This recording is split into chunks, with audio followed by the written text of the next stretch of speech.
Back with another episode. This one is obviously being filmed on a Monday, released on a Tuesday, which means it is a sports episode. And there's some good topics floating around. Some decent stuff going on in the sports world, Yeah. I would say. It's a weird time always because you're getting ready to get hit with the March Madness, which is coming up in like less than 2 weeks when Selection Sunday is. And you got a lot of teams that are still vying for a position in that scenario, so that'll be fun to watch. You got only about 22 games left of the NBA season before they start getting to the playoffs, so that's pretty exciting. And then you've got a lot of teams developing what their NFL teams are going to look like. MLB's getting started, so it's just kind of a different time in the sports world right now. Yep, I'd say like the pre-spring, like getting into the spring, it's a good setup for the next seasons. It is, yeah. And it's also a good like getting towards the end of the current seasons. Yep. So yeah, I mean, I think that we start this one already off with kind of what we talked about in our last sports one. You kind of had me throw together my ending bracket, and one part what we talked about was with the Eastern teams, and the Cavs and the Celtics recently had a matchup, and so that's who I thought is going to be the teams that are over in the Eastern Conference Championship for sure. I mean, there might be some teams that squeak in, and who knows with injuries and stuff, but really both the Cavs and the Celtics look like teams that even if their best players, even if Donovan Mitchell, even if Jason Tatum or Jaylen Brown and Evan Mobley, whoever, even if they fall down, there's enough manpower for them to be able to still take it all the way to the Eastern Conference Championship. Yeah, the interesting part in that game, so they played, was it Saturday? Friday or Saturday? I don't remember. Yeah, it was sometime this weekend. Yep, and they, the Celtics came out firing and all in, so they were up 25-3 in the first quarter. And I love how they were talking trash too. Jason Tatum's like, "Get out of here!" Yep. You know, flexing, not being explicit. all kinds of stuff. Yeah, and credit to the Cavs because they ended up coming back to win that game. And I think watching pretty much that entire game, I started to see a couple things on the Celtics side where I'm like, okay, like I'm starting to maybe see there might be a few holes there where when they are hitting, they feel more comfortable to shoot more shots. I didn't notice that.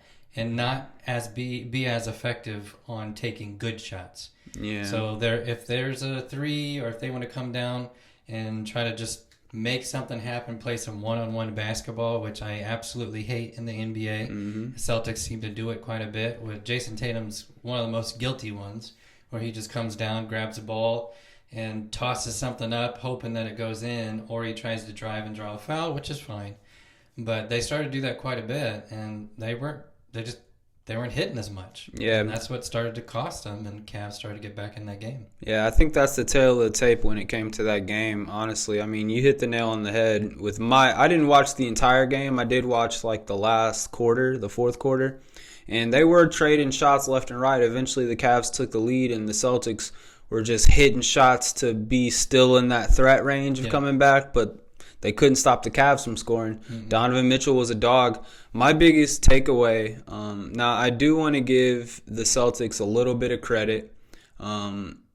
They didn't have Porzingis. True. That's a problem. That's a 7'3" blocking big in the paint. They had Al Horford in there.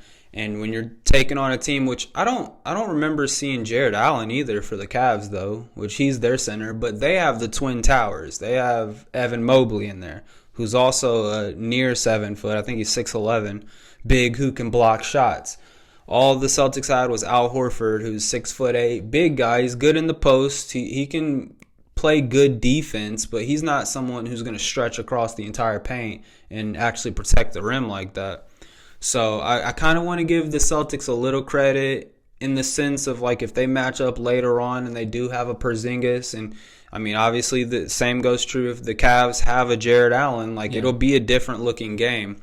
Yeah. But like I said, I think you hit the nail on the head whenever you said that the Celtics are more of a team built of superstars that whenever it gets to that final 10 seconds, they just kind of abandon the game plan. They put it in whoever they think is going to score his hand. Maybe they'll run a pick and roll or something, but it's ultimately up to that player to go get a bucket. Yeah. Whenever it comes to the Cavs, they have their moments where they kind of do that too, especially with the guard play. Like Donovan Mitchell's a dude who you're going to give him the ball in the final 10 seconds, try and get a score. But ultimately, they try to get into some type of motion. And Donovan Mitchell is really good at this, where he takes a pick and roll or he takes a cut and he gets into the paint and draws in the defenders, and then he passes it out. And that's when they get into their swing action, and that's when you get great shooters. I mean, they just picked up Hunter, who's a great shooter. You have Garland, the other guard, who's a great shooter. Strus is a great shooter. So they try to spread it around. Another one, Ty Jerome. I can't leave him out because he's been a dog too. But they have solid shooters. With the Celtics, they also have solid shooters. But instead of your Jason Tatum or your Jaylen Brown, when they take the pick and roll and they get into the paint, like he makes it, so I give him a little credit. But I absolutely hate when Jaylen Brown just rises above somebody and they're literally like in his stomach with the defense. Right. And he's still just shooting right over top of it. Yeah. And he makes it, so cool, but is that the best shot that you can get? That's the question, and that's what drives me nuts a little bit about watching any NBA team where you see an individual that's trying to play one-on-one basketball. There's no reason in the NBA for you to play one-on-one basketball. You've got enough skilled players around you. Even the worst of teams, you still have enough players around you to where you can move that ball and try to find a good shot. Granted, you don't want to get to the point where you're getting down to 2 seconds on the shot clock and try to force something up. That does happen, especially when you're against a very well defending team. That makes sense that's going to happen to you. But if you're just going down, and I saw it multiple times in that game where an individual there's no passing. There's the pass in, the guy dribbles the court, he does a few jukes, and then he tosses up a shot. And there's no reason for that in the NBA ever, in my opinion. I think you move the ball around, you try to find a good shot, and even if you get it into the paint to somebody, you can dish it back out if you can't find anything down there. Yeah, I think with the Celtics size, I mean, if they're going to be playing that style of ball where, like, right now they're playing almost as if their wings are perimeter players that can dribble and set something out from the perimeter. But I think if they try to use that same style, kind of the same way, like, I hate to say it, but LeBron does very successfully when it comes to playoffs in his career, where they dish it down low to him and he waits for the double team to come back and then he dishes it out. That's something. 6'8" Jason Tatum, a 6'6" Jaylen Brown. Jaylen Brown is usually guarded by either a wing or a guard player. Right. I mean, get it down low. I know they're not the best. They're not a LeBron James in the post, obviously. Jason Tatum has some post moves, but he's not a LeBron James. But ultimately, if you're going to take your isolation shots, that's where you should be taking it from. Down in the post, where you're using your size against these people, not on the perimeter where you're trying to get past them with a dribble. Yep. So I think that they need to rework the game plan a little bit, and I think ultimately they're going to have a different look for the Cavs next time they see him, because that's an embarrassing moment when you see those memes of Jason Tatum like, get out of here. Yeah. And you see Jaylen Brown like all puffing up his chest and stuff in that first quarter. All for them to just come back and lose. Yeah. I mean, that's embarrassing. So they're going to have that written on the who's up next chart. Yeah. Now, I will say, I hope if the Pacers don't make a good run in the playoffs, I do hope, if it's not them, I hope it's Cavs and Celtics in that conference finals, because I would love to see a 7-game series against these two teams, because I do think the Cavs have gotten a lot better. I think they're going to play them in a better series this time around than they did last year. And I don't know. I think it would be a really fun Game 7 series.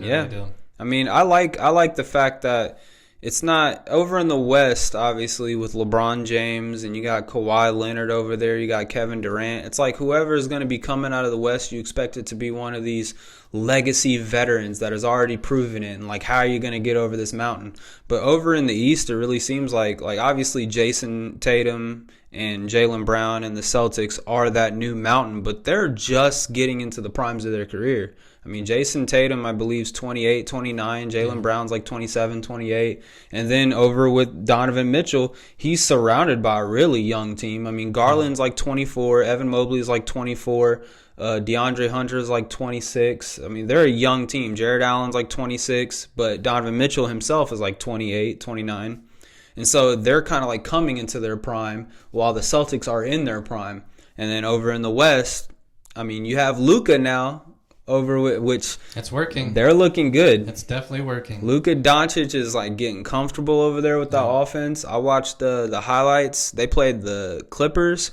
It was like the Battle LA, and surprisingly, Kawhi Leonard played. Oh my gosh, he actually still in the NBA. I didn't know he was still playing, yeah. So he played with James Harden over there, 35-year-old, 34-year-old, LeBron James, like 40, and then they have Zubac, who's playing with the Clippers. They were all playing super well, and then you have a 26-year-old Luka Doncic out on the court. And I dare to say, besides Kawhi Leonard, because Kawhi Leonard was looking really good in that game, but Luka Doncic was the best player on the court. Yeah. So it could be kind of like a passing of the guard over there in the West with them too. Yeah. Well, you've got to. We've talked about it before in previous podcasts, but you got to think that gives a little bit of release from LeBron James feeling like he's got to go into every single game and do everything to make sure that they get that win. Because, he's got some faith in some of these younger players that are under him, but that's different when you're talking about another kind of veteran player that's been to a championship, that knows how to play the game, that knows how to play well with different veterans. And Doncic has been able to show that. So as much as I hate saying it, I don't like saying this, they do look like a very dangerous team that can make a really good run in the playoffs and might even find themselves in a championship if some of these other teams don't quite get it together. Because I've seen, Thunder have been still solid for the most part, but I've seen them. I want to talk about the Thunder because I watched. They had a game, I believe, just last night against the Spurs, and the Spurs and them were like trading dukes. Now the Spurs just lost Wembanyama, but in the trade they picked up De'Aaron Fox. And so De'Aaron Fox is out there playing the 2-guard with Chris Paul, with the rookie Castle, and they were doing their thing. Yeah. Sochum at power forward, he was like, they looked like, ultimately in the fourth quarter, the Thunder ended up catching fire. J-Dub, which is Jalen Williams, he scored like 41 points, and a lot of those points came in the fourth quarter. So they eventually put their foot on their necks and beat the Spurs. But I can't really tell in a game like that. Are the Spurs like a better team than we thought, or are the Thunder actually a little vulnerable? See, I think it's a vulnerable thing. That's my opinion, and I continue to say it, and we've said it before. They have a lot to prove when it comes to the playoffs. Because, yes, you can have a solid season. Yes, you could have some solid players that are consistently playing. But when everybody steps it up in the playoffs, which is what happens every single year, what's going to happen and what's going to be their response? Because, again, you've got a solid team with the Lakers with some veteran players who've all been there before. Are they just going to come in and really, I'm not going to say win, but are they going to give them a really good challenge? And that means that the Thunder have to be on their A game every single game for the entire game. It can't be hit and miss per quarter. So it just can't be. And what the Thunder also do want to put out there, Dalton Knecht, the dude that they almost traded away, he scored like 14 points, I think. Obviously, they still have Rui. They still have Austin Reeves. They have some strong players around them that are looking like they're just getting better and better throughout this. Yeah, my bad. The Lakers. They look like they're getting a little bit better and better throughout the season to where once they get to these playoffs, like, thinking in terms of Madden ratings, like these 75 overalls might get up to like an 80, 82 overall, and that's a completely different team than what we initially started the season thinking of these guys as. It's not a bad 2K idea, actually. What they should do when the playoffs hit, when you're playing in 2K, is everybody's rating should actually go up. Well, they typically do. They update the rosters, and if you get to the playoffs, if you're playing like actual playoff basketball, that just like the Celtics last year, whenever they got the Celtics, like Derek White, I think's his name, the shooting guard, he was probably out. Yeah. He's probably at like a 82, 83, and right now he's like at 87. Okay. So like if you make it all the way, you get to the championship, they need to make you like a championship team. So even if you're someone who's still been doing the same thing you've been doing at the regular season, because you're a championship team now, you're going to get that ratings boost. That's good. At least they're being creative with that. I like that. Yeah. But all that to say, I'm this year, maybe more so than a lot of years, I'm actually looking forward to seeing a lot of the NBA playoffs just to see how it plays out. Because again, there's solid teams on both conferences, and I don't know. I'm interested to see if it plays out how we're thinking right now. Now, again, 22 games left as of today. To see, there's still some teams that are kind of churning, and there are some teams that have to finish well in order to stay in the spots that they're in. So when you look at both sides, that 4, 5, 6 range, you've got about a game that's separating all of them. So if somebody gets on a losing streak, you could see yourself getting kicked out of the playoffs, and that's a bad time to do it. Any hope for the 76ers making the playoffs? No? Absolutely not. What a wasted team. They just need to, I think Stephen A. Smith said it, they need to tank the rest of the season and just be done. Dude. Embiid's done. I'm so tired of him. He needs to retire. Just get out of the game. He's not even good for the game. Oh, no. Don't get out of the game. Go play across overseas somewhere where somebody might actually care about you. We don't care about you here. God. Get out of here. He's a MVP. That's all right. He never should have got it that year. Damn. Jokic he shouldn't have got it. Jokic had a better season. Jokic has like 3 ships now. What are the Nuggets doing right now? Who knows? But we talked about it on our podcast a long time ago, near the beginning of the season, just how they pulled in Paul George, and they thought he was going to be the answer to tie all that stuff together, and then all this stuff starts coming out about Joel Embiid showing up late to stuff left and right and not wanting to fully participate. Like, he's a talented player. When he plays, he is one of the best on the court for sure. But the mentality off the court, it's sounding like, and I don't know, maybe he fixed it since Tyrese Maxey had that team meeting and basically called a 24-year-old called out the MVP. Yeah. Maybe he's fixed it, but he just got hurt. And but what is that? And I'm calling him out. Hopefully he watches this. Oh. What's that tell you about Paul George? He's not a leader. And did you hear all this crap about? He's like, well, I'm kind of sad that Indiana doesn't want to retire my number. What? Well, how did you leave? Let's talk about that. I mean, why would you be even surprised that we wouldn't be happy with how everything went? Now, he talks about how he wanted a memorial video whenever he comes to Indianapolis to play. You're like an enemy now to be in front. I mean, hate to say it, but you are. I don't look up to you anymore, and I wouldn't want you to come back here. I can tell you that. When he played for let's flash back to those golden years of Pacer basketball when we were giving the Heat a run for their money, when they had LeBron and the big three over there, when we had Roy Hibbert, David West, Danny Granger towards the tail end of his career. Even after we parted ways with Danny Granger, he went over to the Sixers. We picked up Lance Stevenson. But when Danny Granger was there, he was the 3. Paul George was the 2. George Hill at the 1. Let me tell you something. I can tell you, this is my opinion, and I'm sticking with it until the day I die. The reason why we did not win a championship that year was because we traded away Danny Granger. You think so? And I'm not saying that he contributed so much on the court as he was like the glue that kind of stuck things together. The veteran presence. They went to try to get something else and maybe a younger player that can bring something to that court. But I will tell you, when you watch the rest of that season after they got rid of him, we weren't the same team. And that was the team that was so well put together. I mean, Larry Bird did a phenomenal job of kind of piecing those guys together.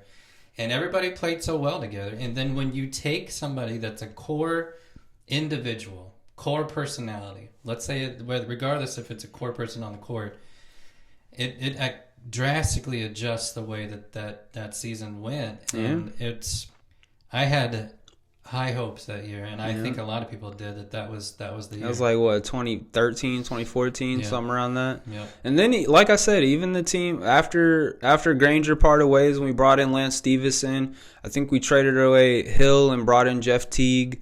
I think David West was still sticking around. Maybe Horford was still around then, too. They were still a solid Hibbert, squad. not Warford. I mean, Hibbert, yeah. Yeah.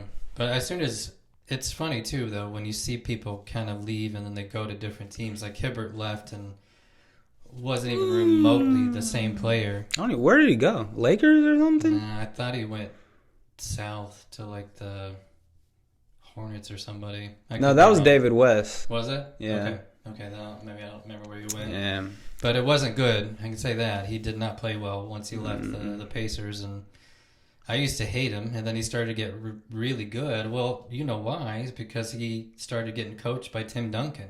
He started working with him personally on just training together to try to get better as a player, and he really started to become a nice piece in the paint. And man, that just makes me sad just thinking about it because of how I still have Pacer cups in my cabinet right now that have all their pictures on it. Dude, isn't it funny how back when he was playing, like, he was the giant of the court? He 7'2", I think, like that, yeah. And he was a paint presence. Now you look at pretty much every team has a 7-footer out there that's a paint presence. Yeah. And so it's kind of like he was a little Where are bit. these people coming from? Oh, God. I never walk down the street and see a 7-footer Dude, anymore. I'm pretty sure there's some kid that's in college that plays for some no-name school that's like 7'6". Yeah, I saw that same kid. Like, Lordy, I saw UCLA. They played a game just the other day, and they have some dude they brought in that's 7'3", and he's athletic. Like, he can run, block shots. Yeah. Like, yeah, where are they growing these new breeds of athlete? I don't envy anybody that's 7'4". I don't think I'd want to live that life. Be interesting. I mean, imagine being 7'4" and not good at basketball. Oh God. What a waste of height that would be. You'd That be reminds good me. at, changing light bulbs. That'd be That reminds me of this dude that at my work that just came in. He's like 6'9", but he's like a real slonky. I think he almost looks British. He's wearing like glasses. He's a little bit older, but he looks like he doesn't have an athletic bone in his body. Did you ask him? No, Oh. no, I didn't. His wife was tall too. She's probably about 6'4", 6'5". I just naturally, if I see tall people, I ask them questions. I don't know why. If they're like 7 foot, I'm like, eh. What's the weather like up there? Yeah, did you play ball? And if you didn't, You get extra service up there? how many people asked you to play ball? Yeah. There's got to be quite a bit. I mean, who knows? Maybe back in his prime years, he was an athlete. But yeah, I wish I was that tall. That'd be awesome. I'd be fine with even like 6'3", 6'4". Yeah, 6'3", 6'4". I wanted to be like 6'6", just because Michael Jordan was 6'6". I thought that would be a cool height, and it's in a good range where you could still jump, but you're not like overly tall. Yeah, that reminds me of Anthony Edwards, man. I'm watching the I forget what the name of it is. It's like something Go for Gold or something like that. It's a new documentary on Netflix. Yeah, haven't seen it, but yeah, and there's this part where Steve Kerr is talking to him at practice, and he's telling Anthony Edwards, he's like, you're just so gifted. You used to be a running back and play football and stuff like that, and you got the size, you got the physicality. He's like, but you don't really use that physicality like you should. He's like, look at how LeBron practices, look how Steph practices. Like, they're physical, they're bringing their A game, like their practices are on 100%. And he's like, I think that's really the next step for you, is you got to start being able to run through people to get to the rebound and stuff. And if you look at him, he is stacked. Like, Anthony Edwards, he's about every bit of 6'5", maybe 6'6", but he's like broad shouldered. He's like a small little LeBron. And you can tell with his athleticism on the court, how fast he is, how high he can jump, his strength.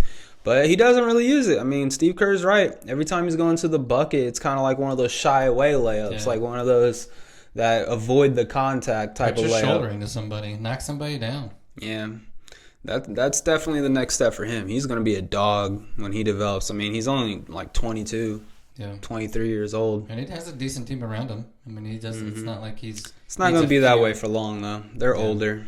He has Rudy Gobert, 31 years old or something like that. Not very athletic, but he's not going to be in the league. I wouldn't give him another 5 years, to be honest with you. And then he has Conley at point guard. But they did draft Dillingham or something like that. It was like a number 5 pick in the draft. Who's a solid guard. He just doesn't get any playing time right now.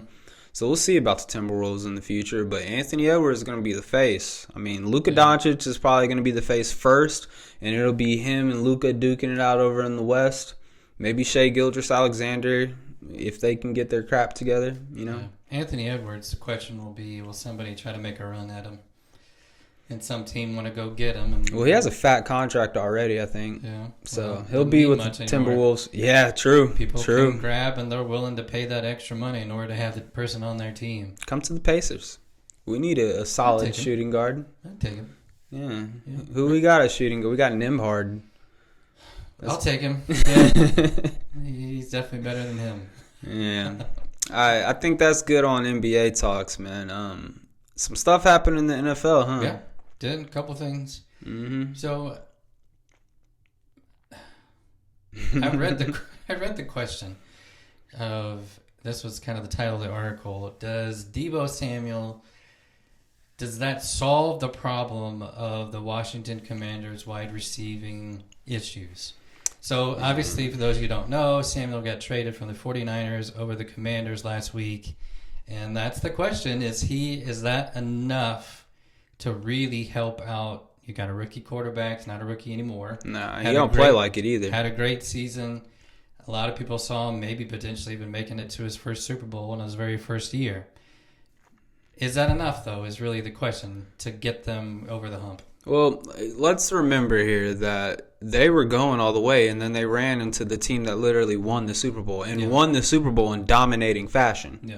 So, I mean, and they played fairly well against them. Yeah, this Eagles squad was not going to be denied this year. And I was saying that early on. I told you Jalen Hurts, he was coming back with a vengeance. I got that one right. Now, I did say he'd probably be taking on the Bills, because I thought Josh Allen would have that same mentality, but no, they lost. And the Chiefs completely collapsed in the Super Bowl. Yeah, but they were a team that everyone was looking at all year like, when's it going to be? When's it going to happen? When's the downfall? Because there's no way they're going to keep winning in this fashion that they've been winning. And, yeah, they met up with the Eagles in the Super Bowl and got smacked. Yeah. So let's just keep that in mind first when it comes to the Commanders, that they ran into a brick wall named the Eagles. This year, they already had Terry McLaurin, who's a dog at wide receiver. Yeah. And like I already said, the quarterback over there, he ain't no rookie. That's a dude that's playing like he's in the prime of his career at such a young age. So there is still room for growth, which is scary. 100%, for sure. And so him with Terry McLaurin, now with the Deebo Samuel, which Deebo Samuel, I mean, he's like 29, I think, 28, 29. He's up there. He's a veteran of the league now. You think he'll be the number 2 then?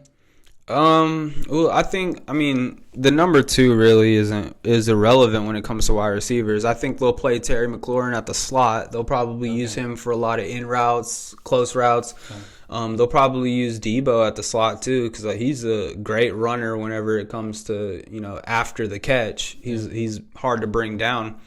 I would like to see, honestly, the coordinator over there, which if they kept the same coordinator, there's been so many changes this year. I don't think the offensive coordinator, I think it was the head coach that used to coach over Arizona, like Cliffsbury or something like that. He was the offensive coordinator over there with the Commanders. If he's still going to be there, which I'm not sure if he is or not, but whoever's going to be there, I would like to see them utilize Deebo kind of the same way that 49ers utilized him, where they're giving him a lot of jet. They're giving him a lot of handoffs from the backfield, like kind of utilizing his running ability, because he's basically a running back that can catch the ball. And so if they can use him in the short game, they can use Terry McLaurin kind of in the short game, and then be able to catch them by surprise with one of them running a solid deep route every now and then. Like, they both can get utilized nicely in that type of scheme. And their running back play, I mean, it probably has room for improvement too. I believe they had Brian Robinson last year at running back, and he's kind of a tank. He's just hard to bring down. Yeah. So that's good with the short yardage, and then obviously Daniels with the quarterback options. Like, he can run the ball for sure. They're going to be a good team. I think that, in my opinion, their step this offseason wasn't really improving the offense, because the offense looked great all year. Yeah. And getting Deebo Samuel might take them to that top spot where they can have a shootout with a team like the Eagles, or have a shootout with some of these high-scoring offenses. but they need to be able to have a defense that can limit some of the teams they face. Yeah. I really believe that in that Eagles game, the reason why they lost is because the Eagles were having their way on offense. Yeah. And they need to be able to get in some key pieces where they're able to shut down some of these perimeter players. And I think last year they got Marcus Lattimore at corner, which Marcus Lattimore is probably a 28, 29-year-old cornerback from the Saints. And he was a dog when he was playing. But it was very clear whenever he was having matchups against some of these solid teams, like if he's matched up against A.J. Brown, he's losing that battle. Yeah. And just like most teams are, there's not too many corners out there that can guard against A.J. Brown.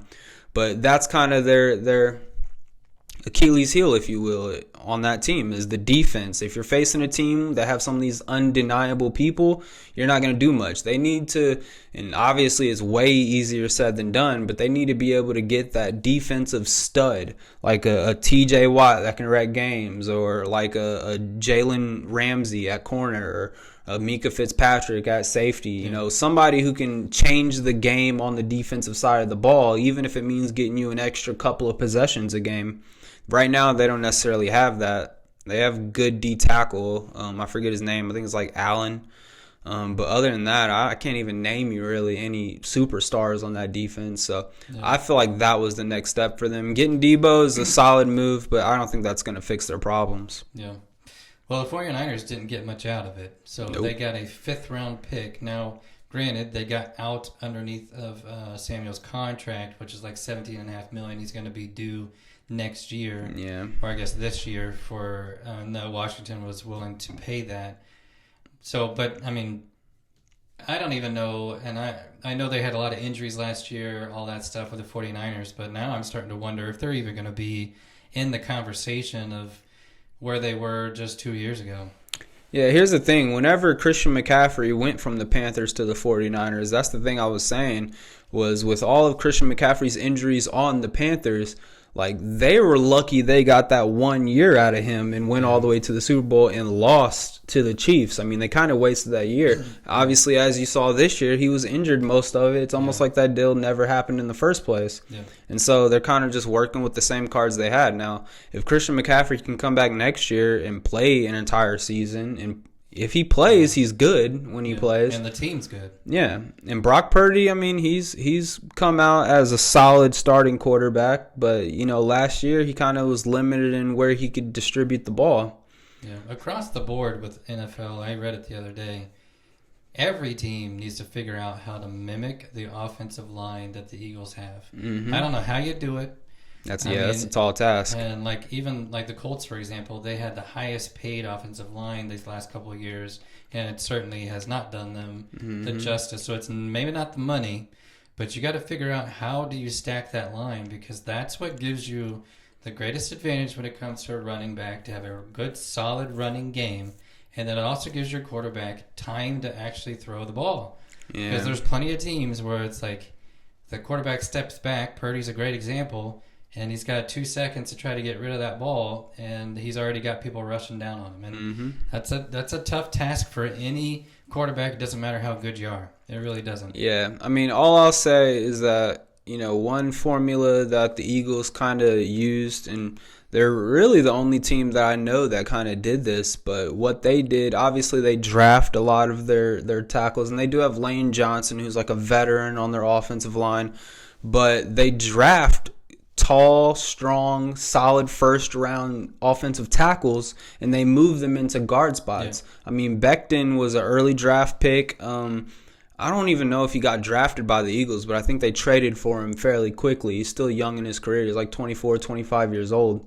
And he's like 6'7", playing guard. Yeah. And so there's always been this kind of I don't want to say myth, because that's the wrong word to use for it, but kind of like the stigma behind the offensive line, where you want to get the tall 6'6" to 6'8", kind of more athletic dudes out on the outside of your offensive line, and then on the inside is where you look for the 6'3" to 6'5", kind of stumpy, stocked type of dudes for your interior offensive line. And then typically your center is kind of the aware, smart guy. He's the one reading the defensive line defense, picking up the blitz. And they're typically like 6'2", 6'3", or something like that. But no, it's not really what the Eagles did. They just said, we are going to get the biggest, like, we want 1,500 pounds across our offensive line and move them if you can, basically. Yeah. And another team that kind of utilizes that to a degree, that's probably the second best offensive line in the league, is the Lions. The Lions have 2 outside tackles that are absolutely dominant. They're really good outside tackles, and then their inside line are taller, fatter, stronger type of people who could play the tackle position, but they've moved them to interior guards. So I think the size thing is a thing of the past. You just need to go after the biggest dudes that are strong, that can stand their ground against these pass rushers.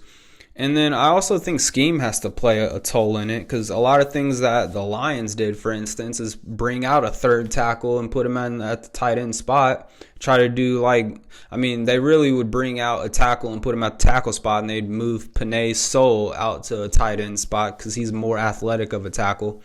But get smart with your scheming. Like, be able to have 6-7 blockers every single play for your person, and at the same time you got to be able to have wide receivers that can get open when there's only 3 people running routes. Right. I mean, it's a tough game, but I think scheming is a big part of it. The old days of just drop back with 5 offensive linemen and expect them to hold off while you have 6 people running routes, I think those days are over, because the defensive line is way too stacked nowadays. Yeah. Well, I've always been convinced, and you're in the football realm more than I am, but it's kind of with any sport, but I've always been convinced on linemen that you have so many players to choose from in the college realm. If you have a solid offensive line coach, they should be able to go in and they should be able to coach anybody and get them up to speed on what exactly you want that game plan to be, and they've got plenty of time to work with them. So I don't think there's, and again, this is a bold statement, but I don't think there's any excuse why a NFL team should not have a quality line. There just isn't, because if you've got somebody that knows what they're doing, that can coach the players up and say, hey, like, this is exactly what we want you to do and this is what we're going to train you to do, I think you can have yourself a good offensive line. Yeah, I think that's another big question of where they grow these people, because you've seen some of these offensive lines. They're huge. I mean, they're just massive human beings. I don't walk into Kroger and see these people. Where are they at? What's going on? It kind of reminds me of I just saw this kind of a meme video that was talking about college recruiters, and they'd be like, they see the 6'5", 6'6", 300-pounder, but he got injured in his first game of his senior year, didn't play at all, and they're like, and then next to him's like the 6'2", kind of a thicker offensive lineman who was All-American, played every single game, didn't allow a single sack all year, and they're like, yeah, I'll take the tall dude. We'll bring him in. And it's like, okay, that kind of goes against my argument with draft your size and stuff. But when you're at the NFL level, you would hope that everyone's kind of at that level of, didn't allow any sacks in their previous college or high school career or whatever. Right. But ultimately, I mean, I think that one of the main pieces for an offensive line would be the chemistry. So one of the things we see a lot of in the NFL is people getting hurt, and whenever they get hurt, they're having to change lineups. They move tackles to guards. They bring in someone who hasn't had any snaps with anybody, and they're kind of like the scapegoat for anything going wrong. Yeah.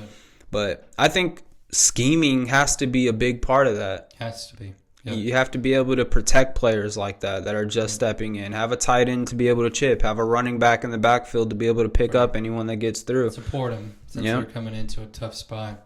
Which takes us into something we had talked about last week, and that is Matthew Stafford was kind of being not necessarily shopped, but I think they were trying to gauge the interest of what teams might be interested in him.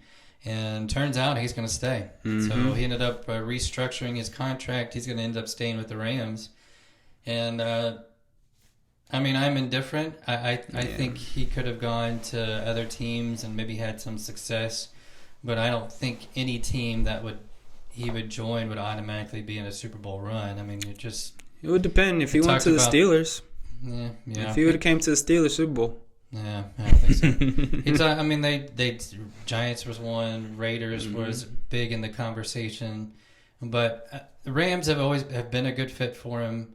He knows the process. The coaching is great. And it's L.A., baby. He don't want to leave that sunny weather. Every morning you walk out at 70 degrees and there's a fire in the far distance. Beautiful sight. Beautiful sight, that fire.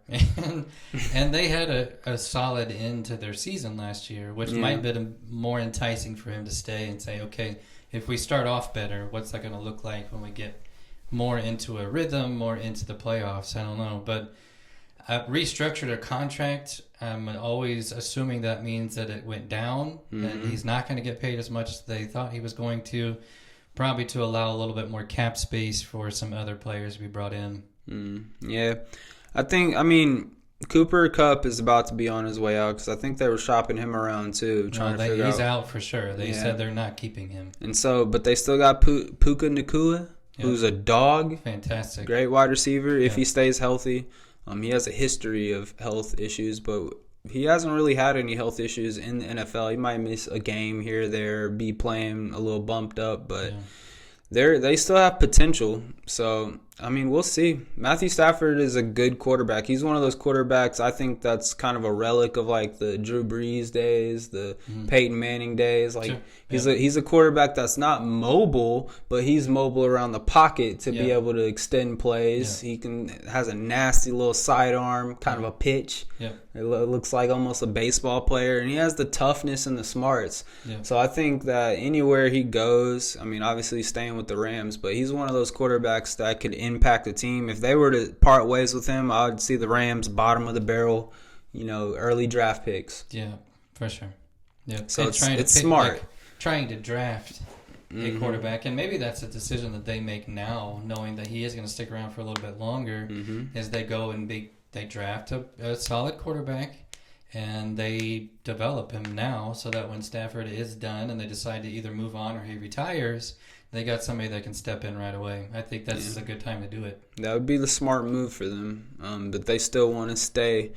That's the whole thing. Drafting a good quarterback, you really never know because good quarterbacks can go later in the draft too. But if you're trying to contend right now, drafting one of those solid quarterbacks is kind of going to be going away the better your record is. So maybe they do draft a young dude, try to keep Matthew Stafford around for a couple of years now, and then have that third, fourth round quarterback or something like that develop up. Yeah, why not? Right now you can get him at cheap, so you're not paying a fat contract for a rookie, and you just let him develop and see how it works. I don't see any reason not to do that. That's the only reason why, back to the Commanders, they're able to pay Debo's because Jalen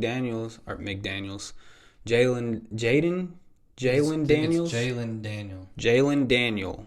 There's no S at the end of that? You decide. You decide, like it's their choice. But no, the quarterback for the Commanders is still on that rookie contract. So as soon as Debo is out, all that money they're going to be paying Debo is going to go straight to him and then some. They're going to have to pay him. Yeah. He's already dominating. He's worth it because Washington hasn't had a solid quarterback for a while. Yeah. They need somebody to step in and be solid for a while. I'm curious. Kind of what we talked about before this, the cap's gone up a little bit for these NFL teams. Yeah, so went up about $50 million from where it was last year. Yeah. So I think it's at like $280. So they got a little bit of extra cheddar to be paying people. I'm curious to see what the Steelers, my boys, are going to be doing about. It comes up every day on ESPN where they're still asking the same questions as Mr. Fields is going to be our quarterback. Well, they're not even saying that that's guaranteed. They're talking about will they bring in somebody else? Will Aaron Rodgers come in? Nah. Wilson doesn't ever really seem to be in the conversation, so he might be out. Again, I would see him potentially going to the Raiders. Since he's familiar with the coach there, and he can finish out his career over there. Give him a year or two contract just to see how well he does. But to me, it makes sense that they hang on to Fields because he did have a good start to the season as they were waiting for Wilson to get started. He's only been in the league for, 3 years now? This will be his third or fourth year? He's about 25, 26 years old, so something like that. So he's still young and still can really develop. I mean, we haven't even really got to see, like, when he takes over the reins, it's actually his. Because remember, the only reason why he started last year is because Russell Wilson was hurt. Yeah. And so he still knew. Like, it was something that got brought up every press conference after wins. Yeah. Of like, oh, is Wilson going to be coming back this week? And Tomlin would be like, well, we're taking it week to week. It was never a certified thing. Oh, we're riding with Jalen Fields. Jalen Fields? Justin Fields. I'm getting all my J's mixed up right now. I'm bad with names. But we're going to give Justin Fields this entire season. It's never been a scenario like that. I want to see when he has that mentality of like, okay, the ending result of this season is going to be on me. Yeah. He didn't have that last year. We didn't give him the opportunity to. We have to give him that this year. I mean, it's only right. Now, I mean, I think when it comes to the quarterback market, I mean, the only other person I could see possibly, which I don't really want him, but Daniel Jones from New York Giants ended up going to the Chargers, I think. It was on he went to the Vikings. The Vikings, yeah. He was on the practice squad, so I don't think he wasn't even doing anything. But he's on the market. Sam Hubbard, who's the quarterback for the Vikings, they're trying to decide if they want to keep him or trade away J.J. McCartney. I saw a lot of talk about people trying to about the Vikings maybe trading J.J. McCartney for an early draft pick so they can kind of get their return on investment for his, because they drafted him late first round. I think it was like 18th, 19th pick. So they're going to stay with Darnold then? Maybe. I mean, that's been kind of the talks because Darnold did really good last year. Well. Yeah, he did really well.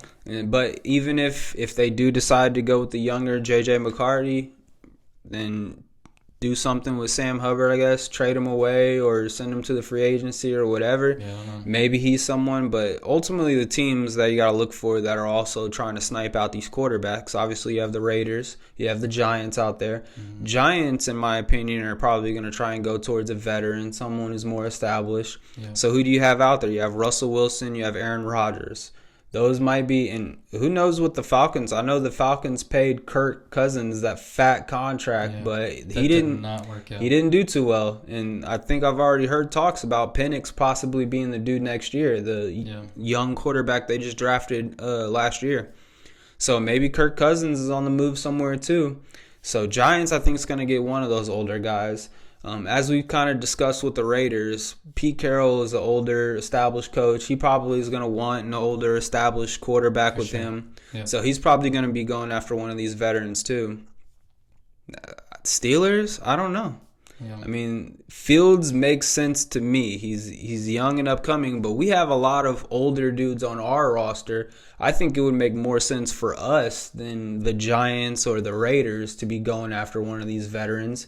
So who knows? Maybe the Steelers do go after Aaron Rodgers or Kirk Cousins or something. But they might feel like, though, that they already tested that this past year and it didn't quite work out how they wanted. I mean, they brought in a veteran and they thought this was going to run well, and it did for a while. I mean, it worked, and then the last 5 games of the season they.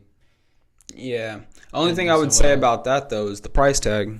Like, if they're bringing in an Aaron Rodgers, if they're bringing in a Kirk Cousins, like, that price tag is going to be a lot higher than we didn't pay anything for Russell Wilson last year. I know. Like, Broncos are paying him. Well, that could be the thing, too, where they say, hey, you may not go anywhere, but you can play for us, but we're going to pay you half of what you're asking for. Yeah. And if these guys really want to keep playing, then maybe they will take that contract. I can see a few teams maybe paying like an Aaron Rodgers what he's going to want. Mm-hmm. But it's not going to be very many because a lot of them are going to look at what he did this last year and say, is that going to be enough for us to make a dent in what we're trying to do with our team? And I don't think people are convinced anymore, unfortunately. I still like Aaron Rodgers. I think the Jets. I didn't say I didn't like him. I think the Jets, not only the personnel they had, because they don't really have an offensive line, but the offensive scheming that they had. Yeah. I don't know if it was all that in a bag of chips. That's all I'm saying. So if he got into a system like the Steelers that rely heavily on that ground and pound and then launch it deep on an unexpected type, and I'm not saying we have good schemes either. Don't get me wrong. Our schemes are pretty predictable, even after the whole Arthur Smith phase where it was absolutely horrible. or before Arthur Smith, Matt Canada, my bad, and then going into this Arthur Smith phase where it's kind of it's a little bit better, but not really. But we're trying to see what we're working with. Yeah. I don't know. We need to figure it out with the offensive schemes. But if we have an Aaron Rodgers in there, well, let me ask you potentially a stupid question because I think I know what my answer is, but with a move like that, it's I want to win right now. We do not worried about the next couple of years. Well, yeah, I mean Cam Hayward's like 34. He's about to be on his way out. So because the Steelers have so many older players, 29, 30 years old now before Minka Fitzpatrick's like 28, 29 years old. Or miss their like piece, our defense specifically is not necessarily a young defense. All of our main stars are older people. We have young pieces around. We got Joey Porter. We got Patrick Queen that just came over. We got Highsmith who's like 26, 27. Like, we got some people are entering into their prime, but our main pieces on defense are all veterans. Offense, we're completely young. Everyone's young across the board. So, I mean, you can really go either way with it, but we want to try and get TJ Watt a ring. We want to try and get Cam Hayward another ring. We want to get Minka a ring. And these are people who aren't going to be around probably 5 years from now. Yeah. Well, a lot of this stuff can't officially happen. Like, even this Debo Samuel trade can't officially happen until I think it's towards the end of March when things can actually start. Contracts can start being adjusted. Trades can start happening. Free agents can actually start being signed. So we still have a little bit to see what the NFL is going to look like. But, yeah, it's going to be interesting. I mean, we had a lot of changeover last year. As you remember, a lot of people in a lot of different new spots. And it sounds like there might be that same case coming up this year. Yeah. So, to finish things off, last night was the great 76th annual Oscars, which was so boring. Hey, my favorite part, I didn't watch it, but Adam Sandler. That was hilarious. Coming there in his sweatshirt. Everyone else is dressed up like it's the Hunger Games. He walks in looking like a homeless man. Yeah, I think that was definitely a bit. Yeah, it had to have been. What are you doing right now? What are you called? Nobody would have known if you didn't say anything. No, it's perfect. I thought Conan O'Brien did a great job. He's hilarious. And the problem is, just the Oscars in general, just a brief note, and when a lot of the movies are all nominated for the same categories. So, like, when you would go to a category, it was the same 6 people or same 6 movies as it was the previous. Then it's like, oh, all right. I get it. Now, to be honest with you, I haven't seen any of the... Yeah, there's so many winners that I was like, what movie are they in? Yeah. What was that? The one that won the Best Picture was a independent film. Cost them like $6 million to make, and it won the Oscars. It only made like $40 million in the box office, so I don't know how they calculate and who votes and all that stuff, but it certainly wasn't based off money. When it comes to that crap, when it comes to the Oscars, the Grammys, the Golden Globes, all that crap, it's just popularity contest, and it's in a bubble. Yeah. It's in a bubble. It's not what the real consumers, the real fans of the film industry and stuff, what we're voting on. Well, I need to find out how you become a voter, because I'd love to. I would love to vote for the Oscars. You can't. Can't? You're not important enough. No. Yeah. Oh, I'm important. No. We have our own podcast and our own apparel. We can have a podcast Oscars. You want to start that up? Joe Rogan, you win every prize. Yeah.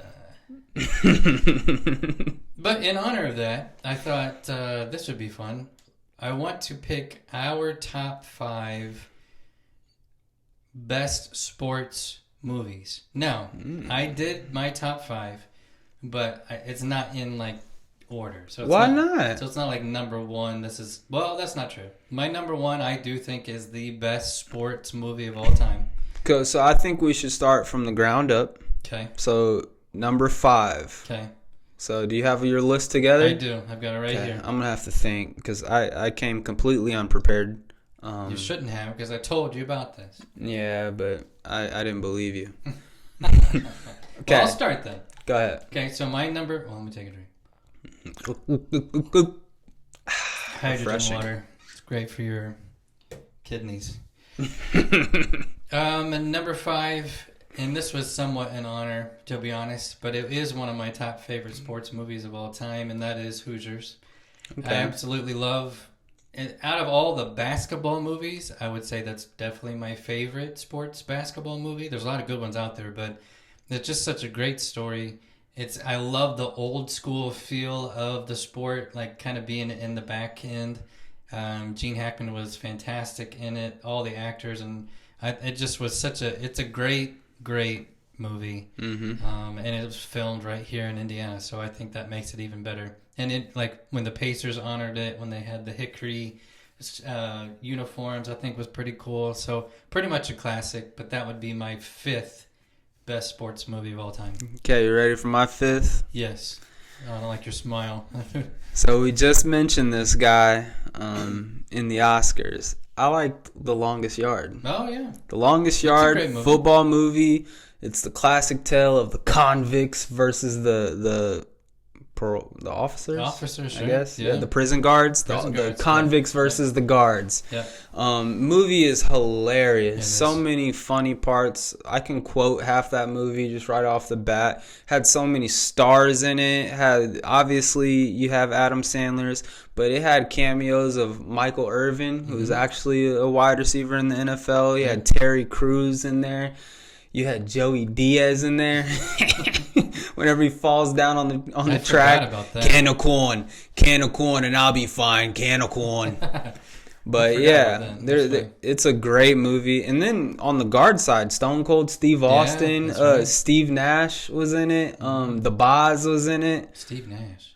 Kevin Nash. Kevin Nash, not Steve Nash is a basketball player. No, not him. Kevin Nash. He's hilarious in that movie too. They give him what are they? They gave him like hormones or something like that, and he's in there playing with his nipples. He's like, my nipples are a little tender.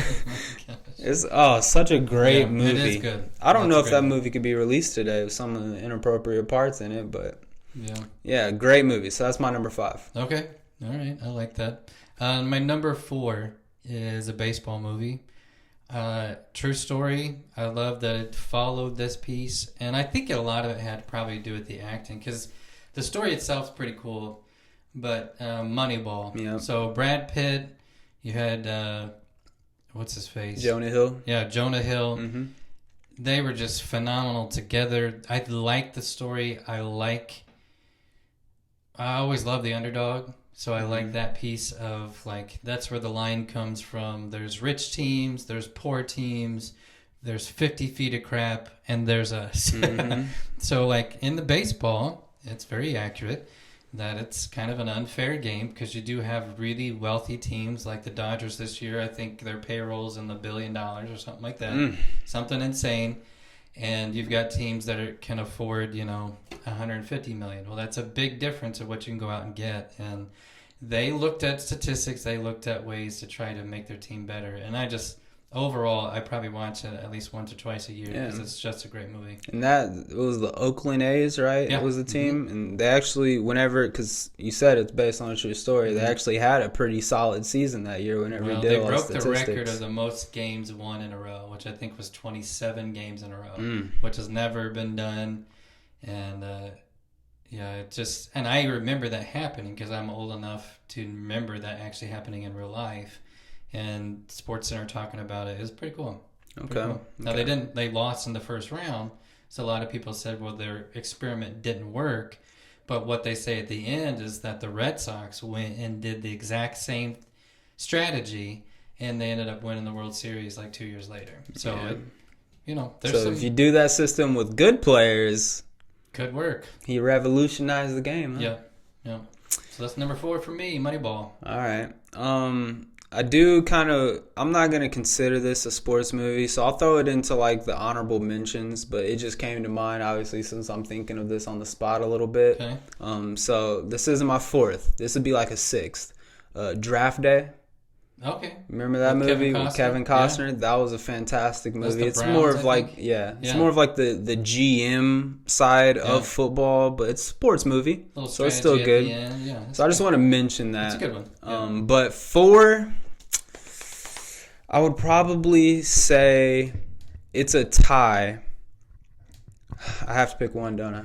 Yeah, because it's number 4. Mm-hmm. I'm gonna go Invincible. Oh. So I would say I definitely have my top 3. I know what my top 3 favorite movies are. Okay. The 4th spot was either going to be Invincible or Rudy.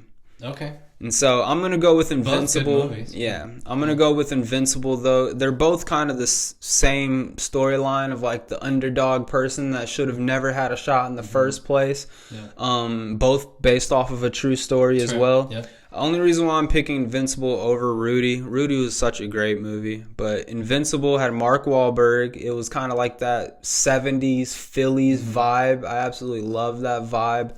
And ultimately, at the end of the day, I mean, it continuously throughout the movie gave you this idea like, oh, this is going to be the day he gets cut. This is going to be the day he messes up. Yeah.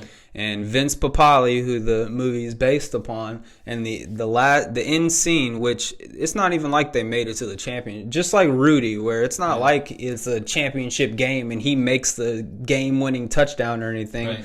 The big moment of that is when Vince Papale goes and he blocks the punt in the final preseason game for an Eagles team that was absolutely horrible. And you can just see like the entire stadium fill up with life, and it like gave him hope for that season. There was a new coach. So such a great movie, but really just telling of the times too, because during that time frame in Philadelphia, I think they were having like a lot of layoffs from their mills and stuff like that. Like a lot of people were impoverished and poor and had no hope, and they were kind of like presenting this idea that this sports team is what's really bringing everyone together and getting us through these tough times. So they needed something to like celebrate. Invincible, starring Mark Wahlberg, fantastic movie. Does that mean Rudy's your third? No. Oh, so it's just out. I told you, that was tied for fourth. Wow. Yeah. Okay, so boost it out. Now, I mean, you could probably bump Rudy to fifth, but I like Longest Yard being at fifth, so. Well, let me ask you this question. Do you think The Karate Kid would be considered a sports movie? That's where I kind of was. Not really. You talking about OG Karate Kid? Original, yeah. Great movie. It is great. Absolutely great, but that's like combat. That's like... somebody had it in their top like 20. And I thought, well, I do love that movie. And I ended up watching the Cobra Kai series, which I absolutely love. It's ridiculous, but it's great. But I just thought I'd throw it out there. Okay, my number 3. It's another baseball movie. And I absolutely love this movie. And I love the acting and the story. Not a true story, obviously, but Field of Dreams. Mm-hmm. So Kevin Costner, James Earl Jones is phenomenal in that movie. I mean, it's just so... what I love about it is just the creativity behind the whole story. The whole thing is just incredible. He builds this field and the famous line, "If you build it, he will come." Like that's just phenomenal. And he ends up seeing his heroes, and then eventually, not to ruin it, but it's been out for like 50 years. Yeah, so, go ahead and spoil that one. He ends up connecting with his dad, which he never had a good connection with when he was a kid. His dad ended up dying early when he was like, I think in his 20s, and he gets to play ball with him again, which is just so incredible story. I might even watch it tonight. It makes me feel good about it. See, that's number 3. I feel like that's like right there with like Sandlot. Sandlot's more like kid friendly. Yeah. So it's a different. I mean, Sandlot was in my list of ones that I absolutely love, and I watch it every year. Didn't crack the top 5 though, huh? But it's more of like a comedy. Yeah. But the storyline is very cool. But then you're being chased by a giant dog. And that's but a good again, scene. A lot of cool lines in that movie. So I love that piece too. But I think more of the seriousness piece, and you do get a lot of history of baseball in Field of Dreams, which I like that too. And again, anything you can have James Earl Jones talk in a movie, you're automatically a winner because I love his voice and he's a classic voice, man, for sure. Just like Morgan Freeman. All right, my third one. Yeah, so you know your 3. What's the number 3? I know my 3. The order of them, I'm a little split on because they're all right up there. I'm gonna go. Number 3 is Remember the Titans. Oh, Remember the Titans. Yeah. The Denzel Washington. He's so good. It's a great movie, telling of the times. It's one of those movies that talks about segregation back in the day. It's also based off a true story. Now, they took some liberties with it whenever they made it, but it's kind of a movie that is about segregation and how they're bringing this school. They're opening it up to black students. So the black students come in and they kind of like take over the football team, which really is like half white kids, half black kids.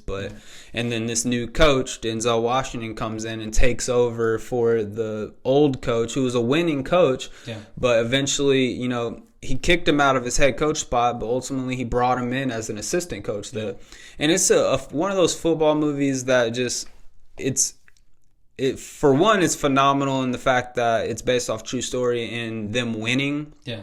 And how they went all the way and they were facing schools that were still segregated and battling those moments. Weren't they runner-up in nationals or something like that, too? I think they even went after state. They ended up going pretty far. I don't know about that. I know they won the state championship. That's where the movie ended, so I didn't do any more research after that. Yeah. But great movie, great acting in it. The whole mentality that Denzel Washington has, especially how it's displayed in the preseason when they go to that college and like he's still battling with the team not being on board with the integration of the other races and stuff, and how he kind of just like one of my favorite scenes in the movie is when he wakes them all up in the middle of the night like 3 a.m. and runs them out to it's Gettysburg. Exactly. It was all dark. They're running through trees. No one knows what's going on. He didn't tell them where they're going. And when they get there, it's the burial grounds basically of the battles of Gettysburg. And he's like, my family fought and died here. And he's like, but whenever we fought and died here, because I guess he was with the Union side, he was like, we banded together as brothers with white men, with black men towards a common goal. Yeah. And he's like, that's what we need to do too as a team. Otherwise, we will die, just like, not literally, but he was like, we will lose just like everyone else on this field. Yep. So classic moment. That's great. Yep. Number 2 for me is Rocky 4. That's a good one. I considered the Rockies. I did. Yeah. Now I will say the reason, I think there's multiple reasons why I like this. One, it's U.S. against Russia, which is fun for me. You have the unbelievable fight scene between Apollo Creed and Ivan Drago, and Apollo Creed dying in the ring, which was awful. Throw the towel. Yeah. Throw the dang towel. Yeah, and you're sad because, like, you get a little teary-eyed every time you watch him die. His wife's trying to run out to get to him. You've got all these. It was horrible, and that's what threw Rocky back into the ring. Ends up fighting him on Christmas Day for no money, by the way. And I would say there's one massively ridiculous part of that entire movie. But it's also, it's when the entire Russian crowd decides to start chanting USA. Well, he Rocky, inspired them. I think it was Rocky. Rocky, he starts cheering of course. for him, and I'm like, that would never happen. Like, there's not a chance in the world that would ever happen. But it's so good. It's so good. Favorite scene of that entire movie is whenever Rocky goes out there, he's training the cabin. Obviously, he's not using normal weights. Yeah. He's using logs and like going at it like a barbarian. Yeah. But my favorite scene is right before he leaves on that trip when he's having this discussion with his wife. His wife just saw Apollo Creed get killed in the ring by this dude. And she goes, Rocky, you can't win! Yeah. And Rocky's like, you don't think I could win? Pretty good. You like that? You don't think I could win? And then he goes out there by himself. Eventually, she comes out there, and that's what he really needed to be all in on it. Yeah. But yeah, that's a classic movie, man. Now, a wife watching your husband get beat to a pulp, that would be tough. It would. I get it. And she's annoying through the entire movie, but she sat on the sideline watching that fight, and she just like was crying the whole time. And then at the very end, she goes, you're gonna do it. I'm like, oh my gosh. So now you're cheering for him. The whole time you're crying on the side. You should have been cheering for him before. But phenomenal movie again. And then obviously United States wins again. But what did Rocky Balboa say at the end of that? Don't matter if you're American or Russia. What did he say? Something like that. It's better than 2 people are fighting here than 20 million out in a war or something like that. Basically, he peacemaker. It's my second favorite sports movie. I don't know the line, but it's it's so good. Yeah. So you're at what? You're number 2. Number 2. Okay. Number 2 is gonna be Coach Carter. Oh. Okay. Coach Carter, starring the great Samuel L. Jackson. Yeah. I personally, because I'm more of a basketball coach than I am a football coach, I have way more experience in basketball. I can't tell you how much I've used in my mentality, in my not only my mentality, my coaching style, and like even like defense and how he doesn't give them a ball for their first practices. Like obviously, there's a lot of people in the real world that do stuff like that. I picked up those ideas from Coach Carter, but besides that fact of his mentality, it's just the storyline of him going into Richmond, Virginia, this rundown ghetto school where his students, his basketball players, are actually out there in the trenches. Like he has one student, his name's Victor Cruz on the team, that I personally felt like I could relate to, and how like Victor Cruz. Yeah. And he's a great actor too. I wish he was in more movies. The dude that played, I don't even know his name, but he was in Pulse too. But besides the point.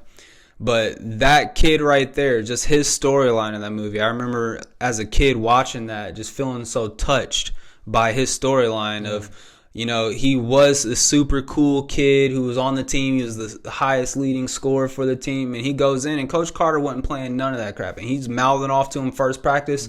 Coach Carter kicks him off team. So this kid, I don't need this team anyways. He goes out into the streets selling drugs and stuff and, you know, doing his own thing, he's still sticking around the team because you can tell inside he actually loved the game of basketball. He loved his team, so he wanted to be around, but he didn't really know how to express that. So even when they're barely winning games, he's like, oh, y'all shouldn't have won that. Y'all won it, but y'all shouldn't have won that. If I was on the team, we would have definitely won it. He had kind of that mentality. And there's this heartbreaking scene where his Tio gets killed, his uncle. And when he dies, Victor Cruz goes to Samuel L. Jackson's house in the middle of the night, and he's knocking on the door, and when Samuel L. Jackson answers, he's got blood all down his shirt and stuff because he was there with his cousin. And the first thing he mentions, he's like, what I got to do to get back on the team? He's like, Coach, I need to get back on the team. I need to get back on the team.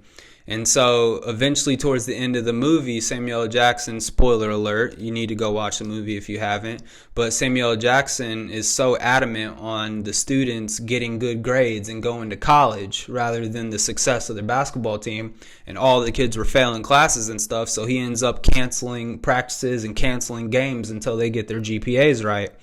And everyone in the entire town, all the parents are like, you need to fire this dude. Like, this is the only thing these kids have is the basketball team, and he's not letting them play basketball because of their grades. Like, fire him. We need to get rid of him. And the board actually moves forward with firing him and restarting up the games. And the team sits down in the gym and decides, no, we're not going to practice. Coach is right about this. Yeah. And as Samuel L. Jackson's walking out of the gym to leave with his box of stuff, Victor Cruz stands up and he reads off that quote that's our deepest fear is not that we are inadequate. Our deepest fear is that we are powerful beyond measure. And I know the entire thing, but he goes into the spill with it, and that's a deep quote. It's basically saying, like, you don't fear that you're not good enough. You fear that you are capable of doing this and you will choose not to do it. That's your fear. Yeah. And so, great movie. It really touched me, and I take that movie with me every time I coach. Yeah. Great one. Yep, not on my list, but it's a good one. So my first, and this is in my opinion the best sports movie of all time, and you've already mentioned it, and that is Remember the Titans. Mm-hmm. So I absolutely love the movie. You've already mentioned a lot about it, but it's funny because the same scene that's your favorite was mine as well. So when he goes on the run, he takes him to Gettysburg, and he makes that speech there. It just really gives everybody a perspective of we've already fought over all this already. Mm-hmm. Like, we don't need to keep fighting. Like, that part's over. So we need to come together if we're going to have a solid season. And he finds out before the season even starts that he's going to, like, if he loses a game, he's done. Mm-hmm. So much pressure riding on it. So just great message, great movie all the way through. There's not a bad scene in that movie. And obviously Denzel Washington is one of my favorite actors of all time. So I think that's one of his top-notch movies. Absolutely. You know, that movie really reflects how the game of football, the game of basketball, all these games are a reflection of real life. But in real life, there's real consequences, real measures. Yeah. If you get the privilege of playing the game like you do in the movies, you know, you've already fought the battle and won it if you're getting to that point and you're willing to give your all. Yeah. I will tell you, I don't know if I would... If I was on the team, I wouldn't come out as they came out on the field. Everywhere we go. Come on now. That was classic, baby. Yeah, I probably wouldn't do that. But it's cool they did. So number one. What's your number one? We got to wrap this up. Number one. The greatest football movie of all time. A movie that I used to watch every summer, multiple times during the summer to get me hyped up to go play football myself. Okay. Friday Night Lights. Oh, yeah. That's a great movie. Friday Night Lights. The story, I mean, it's not the story about him, but the main thing I take away is Boobie Miles, man. Yep. Boobie Miles, in that movie, he was an all-star running back, had college offers to anywhere he wants to go, but it's the classic story of having all the talent and then having the cockiness that goes with that, and knowing he can dominate any and everyone. And then all of a sudden he tears his ACL and he tries to rush back in the middle of the season. I'm trying to make this a little fast sum up. But he tears his ACL, tries to come back early. He's lying to the coach. I'm fine, coach. I can play. Yeah. Tears it again. And it's about this team that revolved their entire identity around this player.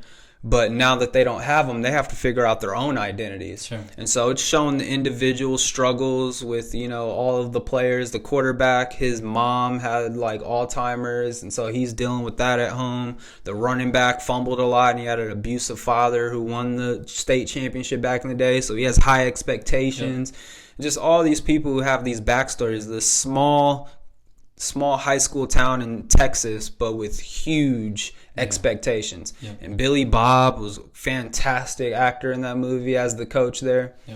Just a great movie, and it really gets me in that mindset of summer football. That's the movie to watch if you're playing if any of you play high school football, like before a game, before the season starts, before, right when you're about to start up school, watch this movie. I promise you'll have a better season. Yep, for sure.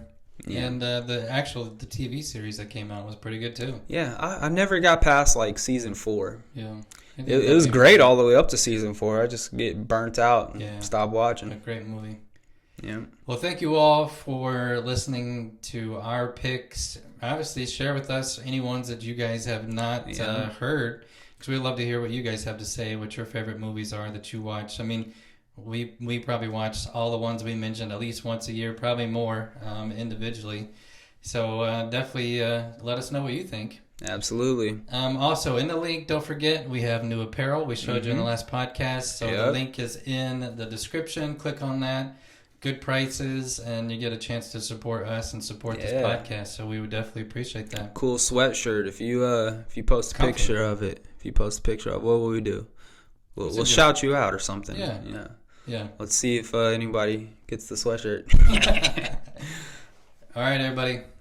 Peace out. See ya.